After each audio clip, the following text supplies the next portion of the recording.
Where do we even start with FPL Game Week 24? What a start it's been to the game week, the start of the double game week, with all assets pretty much cooking for the chips that we use especially. Starting off with Mo Salah. By the way, if you're an FPL fan and you're not subscribed to this channel, what are you doing? We do daily FPL content and all the latest FPL content and news. Hit subscribe so you don't miss out on any of the latest videos. So, we'll start off with Mo Salah. We can't not start off with him. 48 points on triple captain. Unbelievable. 2 goals for him. And obviously, there's still another game to play against Everton for him. And so, fair play to people who went triple captain. Obviously, whoever used their chips have pretty much succeeded this weekend. But Mo Salah, 48 points. It doesn't matter who he's playing. Bournemouth can smash Nottingham Forest. They can smash Newcastle. Who cares? Because Mo Salah is absolutely the FPL king. 48 points to stay in triple captain. What a start for people who have him. But we've got to talk about Arne Slot and David Moyes. 10 points for Arne Slot. 12 points for David Moyes in a 4-0 win against Leicester. So Liverpool and Everton both picking up wins. So going into the second double game week game against each other, it's going to be very easy. It's going to be very interesting. It's going to be a straight out shootout for who is going to be the best assistant manager out of those two in this match. So it would be great to see in a week and a bit's time to see who does do better. But David Moyes at 0.5 million, looking like a steal, and hopefully, I mean, obviously I have David Moyes as my assistant manager. Hopefully he can provide the goods again against Liverpool and try and hold them to a draw or something. But everybody succeeding who used their triple captain and their assistant manager chip. An interesting one to take away is Trent Alexander-Arnold did go off injured. It didn't look to be a too serious injury. I think Conor Bradley was going to be coming on anyway, but it is a little bit concerning. But there is, as I say, a week and a bit for Trent Alexander to recover. I'm sure he'll be fine for the game. Obviously, it's not ideal that we see him go down and potentially go down with an injury and maybe miss the next game.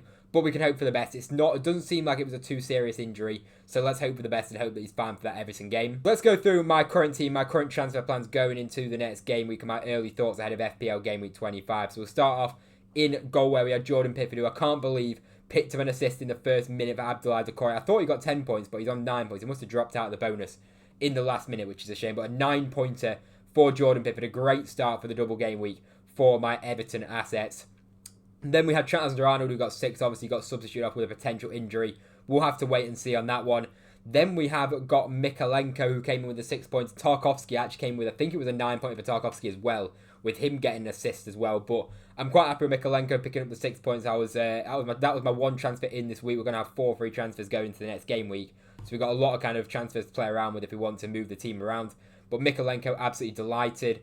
As you can see, we'll talk about Arne on the bench, who got 6 points in the early kickoff. Nottingham Forest, we'll speak about them when we get to Chris Wood. But, oh my word, what were Brighton doing? They were absolutely terrible. But Nottingham Forest were unbelievable, genuinely. So Arne coming with a 6 pointer is slightly frustrating, but we'll see how Gabriel gets on against Man City. Now I'm kind of regretting not playing all that Arne. And we also had Robinson, who got 4 points. So all our defenders returning so far.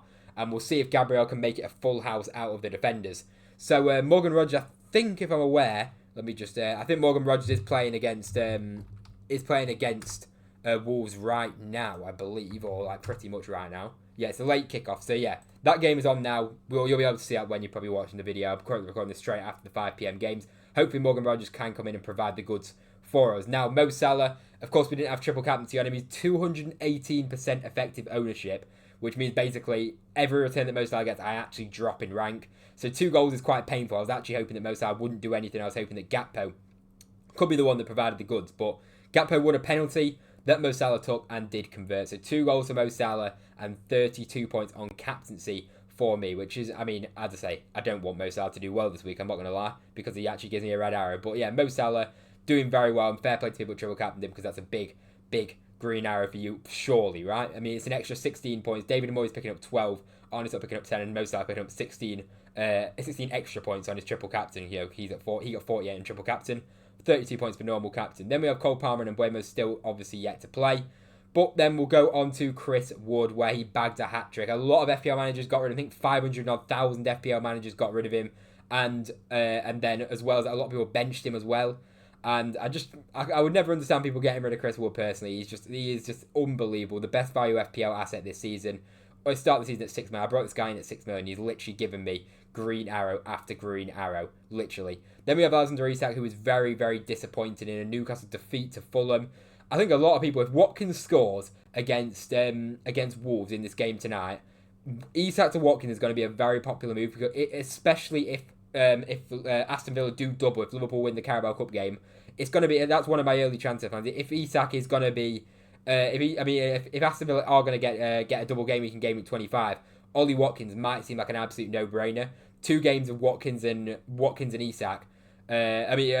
Watkins and Rodgers sounds absolutely incredible for a potential Aston Villa double game week. So that's definitely something that is on the radar. We'll talk about that a bit later on. But Cody Gakpo winning a penalty for Mohamed Salah, picking up an assist. Not great, but we'll take a return and we'll go into the next game, hopefully, against Everton. Cody Gakpo will play, I'd expect him to, and hopefully he can then come in with the goods. And David Moyes, of course, we played our assistant manager chip. I'm delighted that I played it on Moyes right now. We'll see how it gets on after the Liverpool game, of course. But 12 points for David Moyes, beating Arne Slot by 2 points. Obviously, I have Gakpo as well as my triple Liverpool, so I was happy to see a return from Gakpo to kind of cover the slot points as well. So yeah, really happy with David Moyes. Let's hope in the next match that they can provide a good game for Liverpool and potentially maybe nick a draw or something, get a table bonus draw. That would be absolutely insane. But David Moyes is absolutely cooking Everton, by the way. 3 wins in a row, 4-0 against Leicester. Everton couldn't hit a barn door before David Moyes got appointed. They scored 3 against Spurs, and then they also now scored 4 in the game today against Leicester. Absolutely unbelievable from David Moyes. And looking at that green arrow, we were 120k at the start of the week. We're currently now up to 77,000. I'd imagine it will drop because I think Liverpool will beat Everton in the next game, which will then pretty much guarantee me the red arrow. Then Mo Salah are obviously playing, so we'll have to wait and see. I'm kind of going to have to be an Everton fan realistically for this game. I want an Everton win for a table bonus win. I want to pick for the Mikalenko clean sheet. So I will be supporting Everton in that game against Liverpool, but obviously I'd like some returns. I wouldn't mind returns for Cody Gakpo and Trent or whatever, but I will be an Everton fan for that game. A massive green arrow up to 77,000, finally into the top 100k. Beautiful to see. Hopefully we can hold it at least this week to stay in the top 100k and then push on from there. So let me know how you're getting on this week. It's been an incredible start to the game week for me and a lot of other managers as well, and it's just been absolutely entertaining and pure entertainment from the early kickoff to the 3 p.m. kickoff. It's been an unbelievable run of matches so far. So let me know, as I say, how are you getting on so far this game week? Drop a like if you enjoyed the video. Subscribe to the channel if you are new around here. Just takes 1 second. If you watch up to this point, you may as well subscribe. Thank you very much for watching, and I'll see you in the next one.